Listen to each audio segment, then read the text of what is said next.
റിസ്വ എത്തിയിട്ടുണ്ട്. കുറച്ച് അപ്പുറത്തേക്ക് ടെൻഷനാണ്.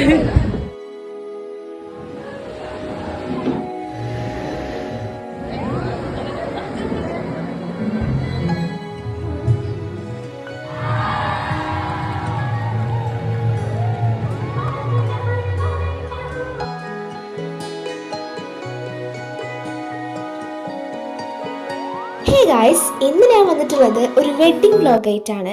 വെഡ്ഡിംഗ് വ്ലോഗ് എന്നതിനപ്പുറമായിട്ട് ഇതൊരു ട്രാൻസിഷൻ വീഡിയോ ആണ്. I think this a best transition. +1 +2 കാലഘട്ടത്തിലെ ഒരുപാട് ഓർമ്മകളിൽ നിന്നും from this to this. Yes, one of our is getting married. What a coincidence, still we are in same position. അപ്പോൾ നമുക്കിനി ഋഷ്വന്റെ കല്യാണത്തിന് പോവാം. ഗായ്സ്, നമ്മൾ ഓഡിറ്റോറിയത്തിൻ്റെ അടുക്കള ഭാഗത്ത് കൂടെ പോവുകയാണ്. പറഞ്ഞ സമയം 10 മണിയായപ്പോൾ എത്തിയിട്ടുണ്ട്. ആരും എക്സൈറ്റഡ് ഫോർ റിഷ്വനെ കാണാൻ? പിന്നല്ല, റിഷ്വ ഡ്രസ്സിന്റെ കളറോ അല്ല കളറ് മാത്രം പറഞ്ഞു. ഡ്രസ്സ് എന്താന്ന് ഫോട്ടോ അയക്കുന്നൊന്നും ശരിയല്ല, ഒക്കെ സർപ്രൈസ് എന്നുള്ള രീതിയിലാണ്. നമുക്ക് സർപ്രൈസ് ആവുന്ന ഇത് ആരും എക്സൈറ്റഡ്. ഇതൊക്കെ വെയിലൊക്കെ വന്ന് മൈലാഞ്ചി കിട്ടുന്നുണ്ടോ? ഓക്കെ, വരുന്നുണ്ട് അടുക്കളയിൽ. അങ്ങോട്ട് പറഞ്ഞ 10 മണിയൊക്കെ ആകുമ്പോൾ എത്തിക്കോളി പറഞ്ഞു. ഞങ്ങൾ കൃത്യം 10 മണിയൊക്കെ ആയപ്പോൾ അവിടെ എത്തിയിട്ടുണ്ട്. ഈ കല്യാണത്തിന്റെ സെറ്റപ്പ് ഒക്കെ കണ്ടപ്പം വി ആർ സോ എക്സൈറ്റഡ്. കാരണം ഋഷ്വന്റെ കല്യാണത്തിന് തന്നെയാണോ, അതുകൊണ്ട് വിശ്വസിക്കാൻ പറ്റുന്നില്ല. ഋഷ്വനെ കുറിച്ച് പറയുകയാണെങ്കിൽ ഞാൻ ഒരുപാട് വട്ടം ബ്രൈഡ് ടു ബിന്റെ വീട്ടിലൊക്കെ പറഞ്ഞിട്ടുണ്ട്. +1 +2 കിട്ടിയ എൻ്റെ ബെസ്റ്റ് ഫ്രണ്ടാണ് ഋഷ്വ. ഞാനും ഋഷ്വയും കോമൺ ആയിട്ടുള്ള കാര്യം എന്ന് പറഞ്ഞാൽ പെട്ടെന്ന് ദേഷ്യം വരും, പെട്ടെന്ന് സങ്കടം വരും. പിന്നെ ഞങ്ങൾക്കിടയിൽ അല്ലറ ചില്ലറ കോമൺ ആയിട്ടുള്ള ചെറിയ ചെറിയ കാര്യങ്ങൾ ഉണ്ടാകും. ഞാൻ അവൾക്ക് കൊടുക്കുന്ന പരിഗണന, സ്നേഹം, അതേപോലെ ഒരു കെയറിങ് എന്തോ ആയിക്കോട്ടെ, ഞാൻ അവൾക്ക് കൊടുക്കുന്നേക്കാളും ഡബിൾ എക്സ്ട്രാ അവൾ എനിക്ക് തിരിച്ചു തരലുണ്ട്. ഋഷ്വ എല്ലാവരേക്കും പെട്ടെന്ന് കമ്പനിയാവും. പിന്നെ അവൾക്ക് പരിചയമില്ലാത്ത ആൾക്കാർ വളരെ ചുരുക്കാം. എൻ്റെ സന്തോഷമാവട്ടെ സങ്കടമാവട്ടെ ഒക്കെ പെട്ടെന്ന് അത് ക്യാച്ച് ചെയ്യാൻ പറ്റൂട്ടോ. ചില സമയത്തുള്ള സ്വഭാവം കാണുമ്പോൾ കെട്ടിപ്പിടിച്ച് ഒരു ഉമ്മക്ക് കൊടുക്കാൻ കേട്ടോ. ചില സമയത്തെ സ്വഭാവം കാണുമ്പോൾ നല്ല 4 തള്ളു കൊടുക്കാൻ തോന്നും. ഇന്നോളെ കല്യാണം എന്നൊക്കെ ആലോചിക്കുമ്പോൾ മനസ്സിലെ എന്തോ ഒന്ന്. ഗൈസ്, റിസ്വ എത്തിയിട്ടുണ്ട്. കുറച്ച് അപ്പുറത്തേക്ക് എന്നാലും നമ്മൾ കാണുള്ളൂ. എന്നിട്ടെന്താ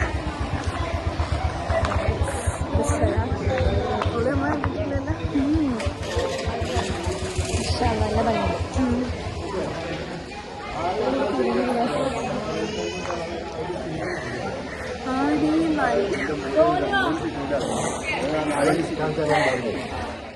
ഓളെ ഈ ലുക്കിൽ കണ്ടപ്പോഴുള്ള ഞങ്ങളുടെ എക്സ്പ്രഷൻസ് ആട്ടോ നിങ്ങൾ നേരത്തെ ക്ലിപ്പിൽ കണ്ടത്. മാഷാല്ലാ, നല്ല ഭംഗിയുണ്ടായിരുന്നു കാണാൻ. റിസ്വ ഒരുങ്ങി കണ്ടു. എന്താണ് കണ്ടപ്പോൾ തോന്നിയത്? അപ്പൊ നമുക്ക് അവളെ ഒറ്റ ഫോട്ടോ എടുത്തത് ഞങ്ങൾക്ക് നിക്കാഹ് കാണാൻ. ഋഷ്വ ഒരു ബ്രൈഡായിട്ട് നിന്നപ്പം എനിക്ക് ഏറ്റവും ഇഷ്ടപ്പെട്ടതുള്ള കയ്യിലെ മൈലാഞ്ചി കേട്ടോ. ടെൻഷനാണ്. നമ്മൾ പണ്ടിങ്ങനെ കല്യാണത്തെ പറ്റിയൊക്കെ സംസാരിക്കുമ്പം ഒട്ടും കൺസെപ്റ്റ്സ് ഇല്ലാത്ത, ഒട്ടും എക്സ്പെക്റ്റേഷൻസ് ഇല്ലാത്ത ഒരാളായിരുന്നു ഋഷ്വ. +2 കഴിഞ്ഞ ഉടനെ തന്നെ കല്യാണം ഉണ്ടാകുമെന്നാണ് ഋഷ്വ പറഞ്ഞിരുന്നതും അങ്ങനെയൊക്കെ ഞങ്ങൾ പ്രതീക്ഷിച്ചതും. പക്ഷേ എല്ലാത്തിനും അതിൻ്റെതായ ഒരു സമയമുണ്ടല്ലോ. ആ സമയം ഇപ്പോഴാട്ടോ ആയത്. നിക്കാഹ് ഞാൻ നടന്നുകൊണ്ടിരിക്കുകയാണ്. ഇവളെന്തോ കാര്യമായിട്ട് നോക്കുന്നുണ്ട്. നിക്കാഹ് ഞാൻ നടന്നുകൊണ്ടിരിക്കുമ്പം ഓളെ ഉള്ളിലൊരു വിങ്ങലുണ്ടാവും. അത് ഓളെ മുഖത്തുനിന്ന് മനസ്സിലാവണുണ്ടായിരുന്നു. പിന്നെ ഈ ബ്രൈഡ് ഡ്രസ്സൊക്കെ ഇട്ട് വന്നപ്പോൾ മുതലേ ഓളെ മുഖത്ത് ഭയങ്കര എന്താ പറയുക. പക്ഷേ ഞാൻ NCC കാഡറ്റാണ്, അതുകൊണ്ട് ഞാൻ കരയൂല, ഞാൻ സ്ട്രോങ് ആണ് എന്നൊക്കെയാണ് അവൾ പറയണത്. എന്നാലും കരയാതെ പിടിച്ചു നിന്നിട്ടുണ്ട് കേട്ടോ. ഞങ്ങൾ പണ്ടത്തെ ഋഷ്വയായിരുന്നെങ്കിൽ കരഞ്ഞിട്ടുണ്ടായിരുന്നു. പക്ഷേ ഞങ്ങൾക്ക് മൂന്നാക്കുണ്ടായിട്ടോ ഉള്ളിലൊരു സന്തോഷത്തിനപ്പുറം മറ്റെന്തോ ഒരു സംഭവം. നിക്കാഹ് കഴിഞ്ഞപ്പം എന്തോ പണ്ടത്തെ ഋഷ്വ എങ്ങനെയായിരുന്നു, പണ്ട് ഋഷ്വ എന്തായിരുന്നു എന്നൊക്കെ ഓർത്തുപോയി. പണ്ടത്തെ ഋഷ്വന്ന് ഇപ്പോഴത്തെ ഋഷ്വക്ക് വലിയ മാറ്റങ്ങളൊന്നും ഇല്ലെങ്കിലും നേരത്തെ പറഞ്ഞ പോലെ കുറച്ച് സ്ട്രോങ് ആയിട്ടുണ്ടെന്ന് മനസ്സിലായി. നിക്കാഹൊക്കെ കഴിഞ്ഞ് ചെക്കൻ ഫുഡ് കഴിക്കാൻ വേണ്ടി പോയിട്ടുണ്ട്. ഓളെ എൻട്രിക്ക് മുമ്പായിട്ട് ഓളെ താത്ത അവൾക്ക് ഫുഡ് വാരി കൊടുക്കുകയാണ്. ഈ താത്തയായിട്ടോ നമ്മളെ ബ്രൈഡ് ടു ബിൻ്റെ സമയത്ത് വീട്ടുകാരെ പറഞ്ഞ് കൺവിൻസ് ചെയ്ത് ഹെൽപ്പ് ചെയ്തത്. താത്താൻ്റെ ഫേസ് ഇതിൽ കാണുന്നില്ല. അതിനിടയിൽ മഹറൊക്കെ കണ്ടു. മഹർ അന്ന് എക്സ്പ്രഷൻ എടുക്കാൻ വേണ്ടിയിട്ടാണ് ഞാൻ വീഡിയോ ഓണാക്കിയതെങ്കിലും കാര്യമായിട്ട് എക്സ്പ്രഷൻ ഒന്നും ഉണ്ടായില്ല, കാരണം തിന്നുന്ന തിരക്കിലാണല്ലോ. അങ്ങനെ ഓൾ ഫുഡൊക്കെ കഴിച്ചു കഴിഞ്ഞാൽ നമുക്ക് ഏതാനും നിമിഷങ്ങൾക്കകം ഋഷ്വൻ്റെ ബ്രൈഡൽ എൻട്രി കാണാം.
ഇതൊക്കെ കണ്ടിട്ട് നിത കുറച്ച് ഇമോഷണലായി. പക്ഷെ ഞാൻ ഒന്നും ഇമോഷണൽ ആയിട്ടില്ല കേട്ടോ. പക്ഷെ നേരത്തെ പറഞ്ഞ പോലെ ഉള്ളിൽ എന്തോ ഒരു വിങ്ങലുണ്ടായിരുന്നു. അത് കഴിഞ്ഞിട്ട് നമ്മൾ ഫുഡ് കഴിക്കാൻ വേണ്ടി പോയി. നല്ല അടിപൊളി ഫുഡായിരുന്നു.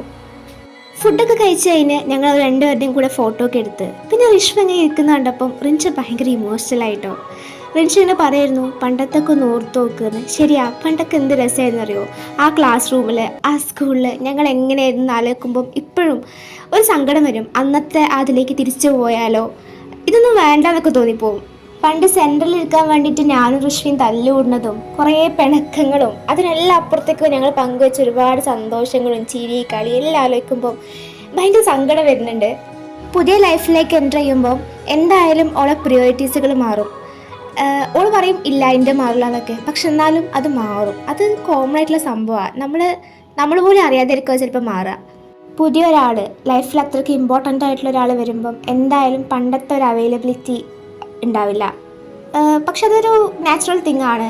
പക്ഷെ പണ്ടത്തെ റിഷ്വ, പണ്ടത്തെ എപ്പോൾ മെസ്സേജ് അയച്ചാലും എപ്പോൾ ഒരു കോളിനപ്പുറം ഉണ്ടായിരുന്ന റിഷ്വനെ ഇനി തിരിച്ച് കിട്ടിക്കോളുന്നില്ല. ബട്ട് ആ പഴയ ദിവസങ്ങൾ, ആ പഴയത് അതെന്തോ എപ്പോഴും സ്പെഷ്യലായിരിക്കും.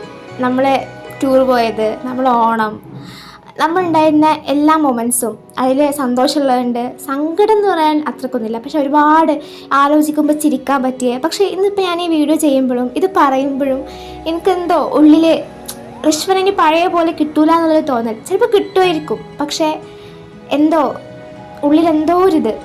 ഇതിനെല്ലാം അപ്പുറം ഇന്നൊരു പുതിയ ലൈഫിലേക്ക് എൻ്റർ ചെയ്യുമ്പോൾ പഴയതൊക്കെ ഓർമ്മകളായിട്ട് മാത്രം മാറുമ്പോൾ ഇനിയുള്ള ലൈഫ് ഭയങ്കര ഹാപ്പി ആവണമെന്ന് ഇങ്ങനെ ആത്മാർത്ഥമായിട്ട് ആഗ്രഹിക്കുന്നുണ്ട്.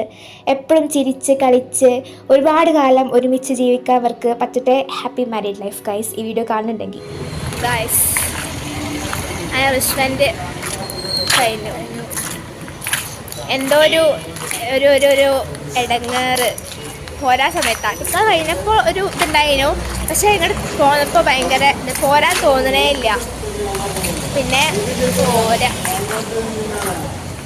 അങ്ങനെ അത് കഴിഞ്ഞു. ഇനി നമ്മളെന്താ കാണാം? ഇനി ഇൻഷാല്ലാ അടുത്തുള്ള കല്യാണത്തിന് കാണാം. അതിനിടയിൽ കാണുന്നില്ലല്ലേ? ഓക്കെ ഇൻഷാല്ലാ പിന്നെ